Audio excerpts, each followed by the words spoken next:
High, আসসালামু আলাইকুম। শুভরাত্রি। আজ একটা গল্প শেয়ার করব আপনাদের মাঝে। সেটা হচ্ছে এক বৃদ্ধ বাবা, তার একটা সাথে ছেলে, তার ছেলেকে নিয়ে একটা গাধা সাথে আছে। তো সে আর তার ছেলে আর গাধা, এই তিনজন মানে দুইজন গাধাকে নিয়ে তাদের গন্তব্যস্থানে পাড়ি দেওয়ার জন্য রওনা হয়েছে। তো যাচ্ছে যাচ্ছে যাচ্ছে যাচ্ছে কিছু দূর যাওয়ার পরে তাদের আর কি পথিমধ্যে কিছু লোক তাদের বলতেছে যে আসলে এই বৃদ্ধ লোকটা কি বোকা? এত সুন্দর একটা তরতাজা গাধা, শক্তি সমর্থ গাধা, এই গাধা থাকতে এই দুইটা লোক হাইটে যাচ্ছে পায়ে হেঁটে, এরা তো আসলেই বোকা। তো লোকটা আসলে খুব চিন্তাগ্রস্ত যে আসলেই তো তাই, আমার তো হাঁটে যাওয়া উচিত না। তাহলে আমি বৃদ্ধ লোক, আমি উপরে বসি আর আমার ছেলে গাধাকে নিয়ে হাঁটতে থাকুক। তারপর সত্যিও কথা যায় কাজই তাই, সে উপরে উঠছে, ছেলে দড়ি দিয়ে সামনে থেকে হাঁটায় নিয়ে যাচ্ছে গাধাকে। কিছু দূর যাইতে যাইতে তারপর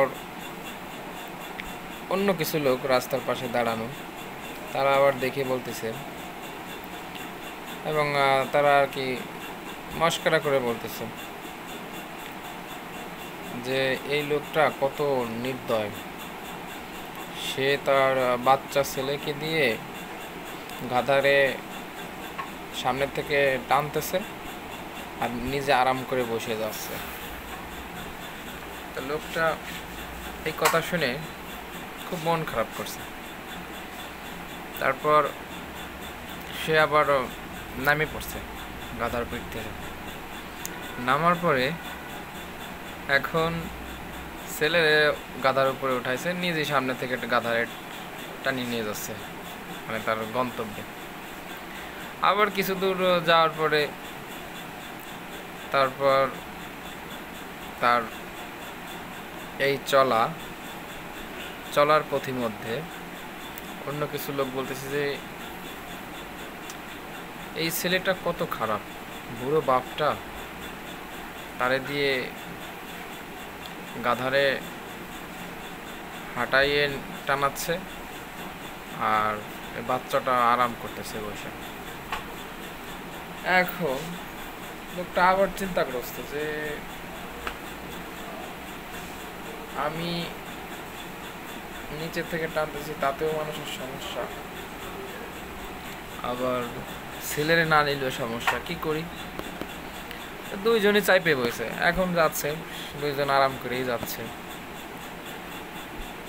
তো কিছু দূর যাওয়ার পরে আবার কিছু লোক দেখছে, তারা বলতেছে যে এই দুইটা লোক কি পাগল, এদের কি কোনো দয়া মায়া নাই? দুইজনই গাধার উপরে চাইপে বসে, জোয়ান মর্দ দুইটা লোক, গাধার কত কষ্ট হচ্ছে। এখন লোকটা আবার রাগ করে নামে পড়ছে, নামে এখন বসে বসে ভাবতেছে যে কি করি। তো বসে বসে ভাবার পরে সে একটা সিদ্ধান্তে উপনীত হয়েছে যে আসলে তোমার পিছনে বা সামনে অগোচরে অনেকেই অনেক কিছু বলবে, উপহাস করবে তোমাকে থামিয়ে দেওয়ার জন্য। অর্থাৎ তোমার সিদ্ধান্ত থেকে বা তোমার গন্তব্য থেকে যাতে তুমি বিচ্যুত হয়ে যাও বা পথভ্রষ্ট হও, এই ধরনের অনেক কিছুই, অনেক ধরনের মন্তব্য বলবে, সেই মন্তব্যে কান দেওয়া যাবে না। যদি মানুষের সমালোচনা বা ওই বিষয়ে কান দেয় বা মূল্যায়ন করে, তাহলে কিন্তু ওইখানেই থেমে যাইতে হবে। সুতরাং কারো গন্তব্যে পৌঁছাইতে হলে তার ডানে বামে আশেপাশের কোনো মন্তব্য কোনো সমালোচনা এগুলো মূল্যায়ন করা যাবে না। সো আমিও ঠিক এই গল্প থেকে শিক্ষা নিছি। তো আমিও এগোয় যাচ্ছি সামনের দিক। হয়তো অনেকেই অনেক ধরনের কথাবার্তা বলবে, তো আমার সাথে আপনারাও এই গল্প থেকে শিক্ষা নিতে পারেন।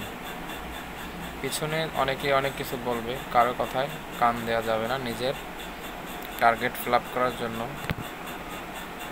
অর্থাৎ নিজের সহি ইচ্ছা পূরণের জন্য আপনার নিজ চিন্তা থেকেই সামনের দিকে এগোতে হবে, তাহলেই সাফল্য সুনিশ্চিত। ধন্যবাদ সবাইকে।